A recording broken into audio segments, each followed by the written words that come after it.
வணக்கம். Linguistic intelligence, இதை word ஸ்மார்ட்னு சொல்லலாம்.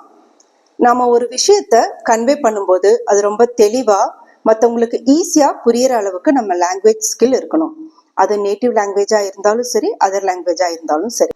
சிலருக்கு மேத்ஸ் சயின்ஸ் சப்ஜெக்டை விட லாங்குவேஜ் அப்படின்னா ரொம்ப என்ஜாய் பண்ணி படிப்பாங்க. அதர் லாங்குவேஜஸ் கற்றுக்கிறதுலையும் ரொம்ப ஆர்வமாக இருப்பாங்க.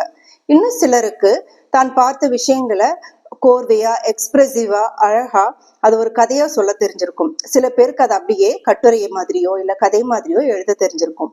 ஒரு ஆர்கியூமெண்ட் வந்துட்டா விடவே மாட்டாங்க, பேசியே ஜெயிச்சிடுவாங்க.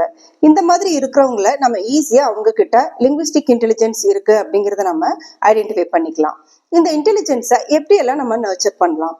ஜோக் சொல்றது, கதை சொல்றது, கதை எழுதுறது, கட்டுரை எழுதுறது, அனகிராம் மாதிரியான வேர்ட் பசில் கேம் விளையாடுறது. அது அனகிராம் அப்படின்னா நம்ம ஒரே வார்த்தைகளுக்குள்ள இருக்கக்கூடிய அந்த எழுத்துக்களை மாற்றி மாற்றி அமைக்கும் போது நமக்கு புது வார்த்தைகள் கிடைக்கும்.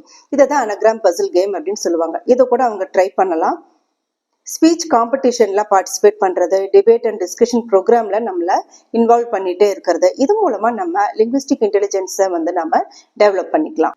இந்த இன்டெலிஜென்ஸ் இருக்கிறவங்க எந்தெந்த ஃபீல்டை சூஸ் பண்ணலாம் அப்படின்னா, writer, journalist, actor, translator, RJ, VJ, lawyer, இது எல்லாமே அவங்க கரியரை அவங்க சூஸ் பண்ணிக்கலாம்.